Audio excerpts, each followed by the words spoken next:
ఉత్తరాంధ్రలో ప్రసిద్ధిగాంచిన అనకాపల్లి నూకాంబిక అమ్మవారి దేవస్థానం పునర్నిర్మాణ ఏర్పాటు పూర్తి అయినట్లు శాసనసభ్యులు కొనతాల రామకృష్ణ పేర్కొన్నారు. ఈ నేపథ్యంలో ఆదివారం నూకాంబిక దేవస్థానంలో శాసనసభ్యులు కొనతాల రామకృష్ణ మీడియా సమావేశం ఏర్పాటు చేశారు. ఈ సమావేశంలో ఆయన మాట్లాడుతూ 8వ తేదీన ఉదయం 10:58కు నూకాంబిక దేవస్థానం ప్రారంభిస్తున్నట్లు పేర్కొన్నారు. ఈ ప్రారంభోత్సవానికి ముఖ్య అతిథులుగా ముఖ్యమంత్రి చంద్రబాబు, ఉప ముఖ్యమంత్రి పవన్ కళ్యాణ్, జిల్లా ఇన్ఛార్జ్ మంత్రి కొల్లు రవీంద్ర, ప్రముఖ రాజకీయ నాయకులు విచ్చేస్తున్నట్లు పేర్కొన్నారు.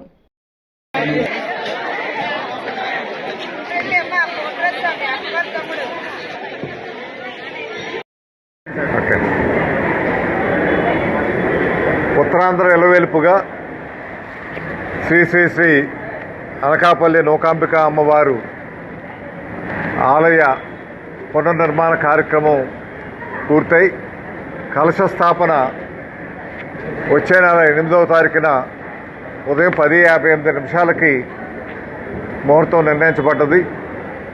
ఉత్తరాంధ్ర ఎలవేల్పుగా ఎంతో ప్రతిష్టాకరంగా ఈ ప్రాంత ప్రజలు పూజిస్తున్నటువంటి, ఆరాధిస్తున్నటువంటి దైవం తాలూకా ఆలయాన్ని పునర్నిర్మాణ కార్యక్రమం 2022వ సంవత్సరంలో మొదలై ఇప్పటికి 4 సంవత్సరాలు అయింది. పూర్తయి ఈ ఏడాది కొత్త అమావాస్యకి పూర్తి చేసుకొని మళ్ళీ అమావాస్య, ఉగాది ఉత్సవాలు గత ఏడాది మన గౌరవ ముఖ్యమంత్రి గారు చంద్రబాబు నాయుడు గారు, గౌరవ ఉప ముఖ్యమంత్రి గారు పవన్ కళ్యాణ్ గారు ఆదేశాల మేరకు రాష్ట్ర పండగగా కొత్త అమావాస్య, ఉగాది పండుగలను జరిపించుకోవడానికి అనుమతి ఇవ్వడం జరిగింది.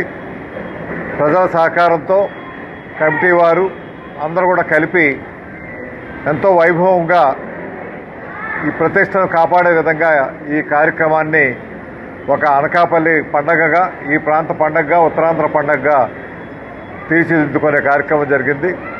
ఎంతో ప్రతిష్టాకరంగా నిర్మిస్తున్నటువంటి ఈ ఆలయం కూడా 8వ తారీఖున కలశ స్థాపనతో మూల విరాట్ పూజా కార్యక్రమాలన్నీ కూడా యథావిధంగానే జరుగుతాయి. ఈ తర్వాత ఈ కార్యక్రమం 5వ తారీఖున మొదలై అమ్మవారి పడిశ కలశాల ఊరేగింపు 5వ తారీఖు సాయంత్రం 4 గంటలకు మొదలవుద్ది. 6వ తారీఖు నుంచి 6, 7 తారీఖులు ఇక్కడ చండీయాగం, ఇతర హోమాలన్నీ కూడా జరపబడతాయి.